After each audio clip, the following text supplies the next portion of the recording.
while you're doing this,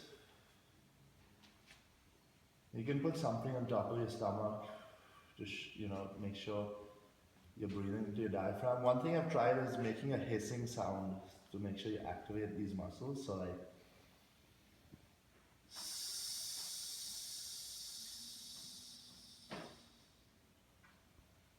so that's one exercise. I would do it for about 3 to 5 minutes. And that corrects lordosis? This what will posture? help, yes, it will help your lumbar lordosis. Big butt. Absolutely. Daffy Duck. How does that work? Because you're allowing gravity to actually settle these ligaments in your spine and your hips and your shoulders. The spine's the chassis to your hips, to your shoulders, right? Your hips stack directly over your shoulders. So this is actually, and then you're opening up your arms like that. So it's actually putting you back into external rotation, just helping to settle your spine.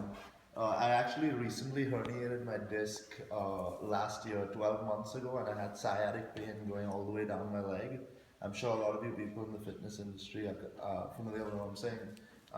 And this method, like a lot of stuff that I'm doing, this exercise helped me a lot. The second one is the hip flexor stretch. So what you do is, now you keep one foot on here, and you let one foot off. Now notice that I'm not gonna let this foot invert. I want my toe pointed straight, 12 o'clock, and stack my ankles, knees, hips, and shoulders in a straight line. And again over here, my goal is to narrow this arch down.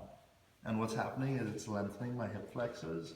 And there are a lot of like hip flexor stretches you can do, like static hip flexor stretches, like kneeling stuff, but that's like putting a band-aid on.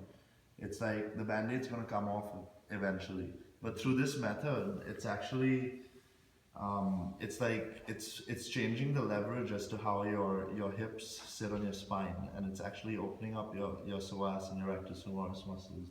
So I would do this for about, maybe, depends on how much time it takes for your back to flatten. Some people have more hyperextension in their low back than others. But that's the second exercise I would do to fix that anterior pelvic tilt, as they say. Now, one question with the diaphragmatic breathing. Uh-huh. Can you go into more depth on diaphragmatic breathing? I know you want to push the belly button out, essentially. You're breathing through your diaphragm. Because a lot of people are chest breathers. Yes. So can you go into explanation of what Okay, for sure. diaphragmatic breathing? So, actually, your abs, your so-called abs, they're breathing muscles.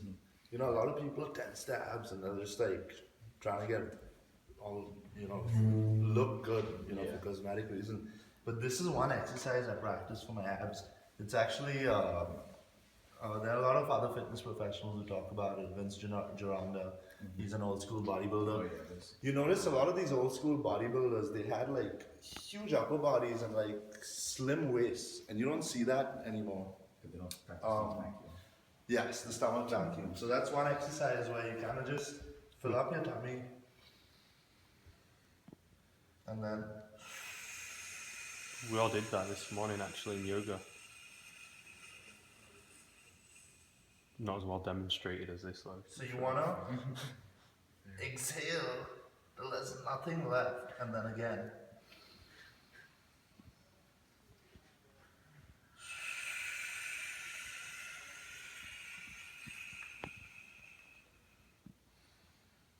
So I would do that about 10 times, basically, diaphragmatic breathing. Again, you can make that hissing sound if you feel a little more.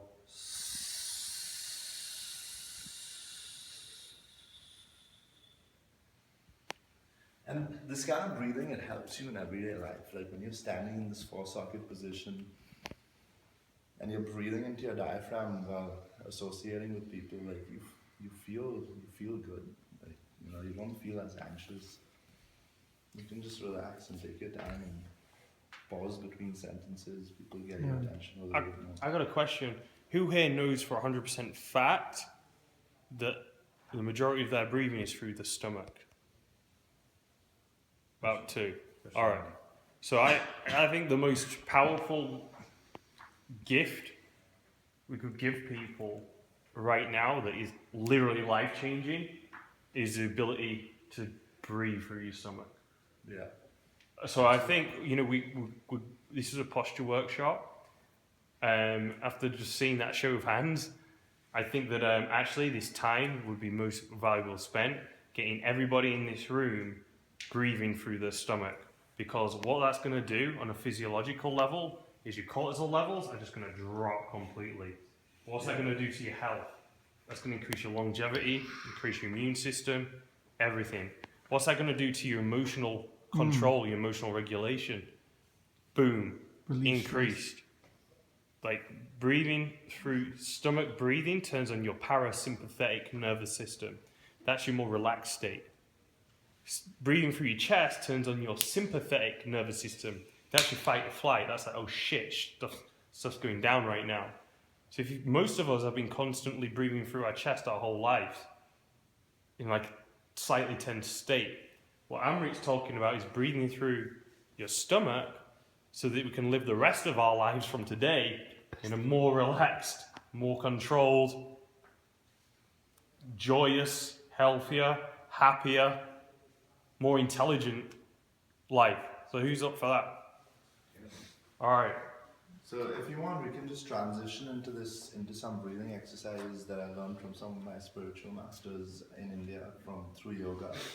A lot of the yoga over here, they do like power yoga and core power and all these hot yoga and different styles, but they don't really. I have one question related to breathing. Yeah. What's the difference between breathing through your nose and mouth? Because I'm a mouth breather. I don't use my nose that much, but I feel more relaxed when I use my nose. But in every day I use my mouth. Is there any difference? It's just like it reduces anxiety. You know, it helps drain your nasal passages a little better because your nose and throat are connected. So you want the breath to flow from there. And it's just more rhythmic and it's more grounding. I tell a lot of my clients at the gym, like, they don't know how to breathe, you know? Like, I know it sounds stupid, but like, it's something that I really care about because it ties into everything you do and every communication you have, and it's just gonna be there the rest of your life, your breath, so why not maximize its potential? So